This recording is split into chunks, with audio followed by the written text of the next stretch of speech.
నిజంగానే చదివినటువంటి వ్యక్తి అతను. ఇలా పోలీసులే మా ముందే మేము మాట్లాడుకుంటే స్టార్ట్ కాకపోతే పోలీసులు వచ్చి బూటు కాళ్ళతో లోపలికి వచ్చి స్టూడియోలకు మేము గౌరవిస్తాం, స్టూడియోను చాలా గౌరవిస్తాం. మేము స్టూడియో అంటే గర్భగుడిలా చూస్తాం, మీడియా అంటే మాకు ఉన్నటువంటి స్వేచ్ఛల భాగంగా దీన్ని గర్భగుడిలా చూస్తాం. వాళ్ళు వచ్చి లోపలికి వచ్చి అని ఎంబడే మా ఫోటోలు వీడియోలు తీసుకుని ఎస్ఐ రమ్మంటాడు, సిఐ రమ్మంటాడు. ఆ విధంగా ఎవరు చేయాలండి? ఏ రాజ్యంలో చెప్పండి? 2009లో కూడా ఉద్యమం జరిగినప్పుడు కూడా పోలీసులు కూడా లోపల రాలేదు. పోలీసులు ఐపీఎస్ అధికారులు కూడా లోపలికి వచ్చి పట్టుకునే రాలేదు. తెలంగాణ ఉద్యమం అంత బలంగా జరిగినప్పుడు కూడా ఈ తెలంగాణ రాష్ట్రం వచ్చిన తర్వాత ఈ స్టూడియోలోకి రావడం ఏంది, పోలీసులు ఇష్టానుసారంగా మాట్లాడడం ఏంది, దీక్షను కూడా బంద్ చేయండి అని అప్పర్ లాంగ్వేజ్లో మాట్లాడడం ఏంది? అసలు ఎక్కడ ఉన్నాం మనం? కొట్లాలేదా? ఇప్పుడు ఉన్నటువంటి సీఎం రేవంత్ రెడ్డి జర్నలిస్ట్ కదా, జర్నలిస్ట్ నుంచి ఆయన జీవితం మొదలు కదా, ఆయన తెలియదా?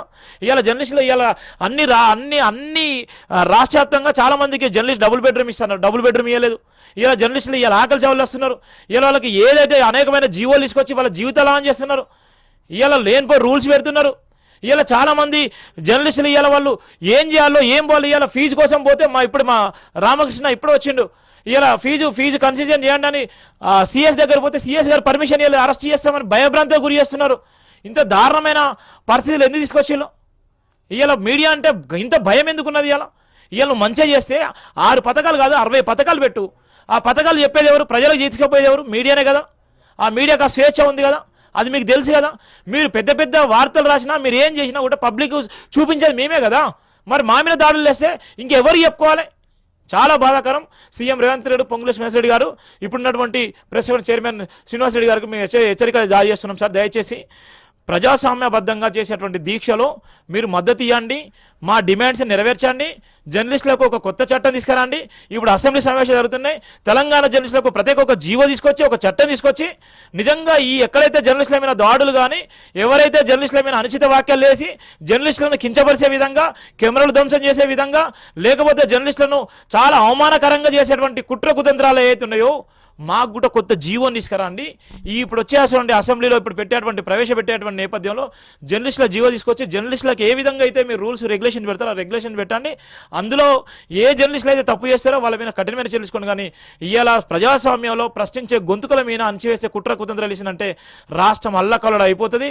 ఇది రేవంత్ రెడ్డే కాదు, ఇవాళ రాహుల్ గాంధీ దగ్గరకు పోయేటువంటి సందర్భాలు కూడా అనేక మంది జర్నలిస్టులకు ఉన్నాయి. జర్నలిస్టులు కూడా చాలా మంది కూడా రాహుల్ గాంధీతో కూడా మాట్లాడేటువంటి పరిస్థితి ఉంది. వాళ్ళు కూడా రాహుల్ గాంధీతో మాట్లాడి విషయం చెప్పేటువంటి చాలా మంది మేధావులు ఉన్నారు. అక్కడ దాకా పోద్దు అనేటువంటి పరిస్థితి తెచ్చుకోవద్దని అయితే నేను హెచ్చరిక జారీ చేస్తున్నాను. పూర్తి మద్దతు అయితే మా రంజిత్ రెడ్డికి పూర్తి మద్దతు ఇస్తున్నా. ఆయన అందరి పక్షాన సుమారుగా ఉన్నటువంటి తెలంగాణలో ఉన్న ప్రతి ఒక్క జర్నలిస్ట్ పక్షాన ఆయన దీక్ష చేస్తున్నాడు. ఆయన సంపూర్ణ మద్దతు నా జైబీఎం టీవీ ఛానల్ నుంచి కానీ SC ST journalist welfare society నుంచి కూడా పూర్తి మద్దతు ఇస్తున్నాము. బహుజన జర్నలిస్ట్ యూనియన్ నుంచి కూడా అన్నకు పూర్తిగా మద్దతు ఇస్తున్నామని కూడా నేను సవనీయంగా తెలియజేస్తున్నాను. మా అందరికీ పెద్దన్న, మా అందరికీ పెద్ద దిక్కు వినోద్ అన్న సాక్షి కూడా థ్యాంక్ యూ పెద్దన్న. నీ దీక్ష కొనసాగాలి, ఇట్లనే కంటిన్యూగా అవుతూ ఉండాలి. ఎందుకోసం అంటే నీ డిమాండ్స్ ఏవైతున్నా ఒక్క డిమాండ్సే కాదు, యావత్ తెలంగాణలో ఉన్నటువంటి ప్రతి ఒక్క జర్నలిస్టు పెన్ను పట్టుకొని కలం పెట్టుకున్నటువంటి ప్రతి ఒక్క జర్నలిస్టు అన్న ఇవాళ చాలా వరకు బాధాకరమైన సంఘటనలు కూడా జరుగుతున్నాయి. మా అందరి పక్షాన్ని నిలబడుతున్న పూర్తి మద్దతు కూడా ఉంది పటేల. థ్యాంక్ యూ, జై భీమ్ నీకు.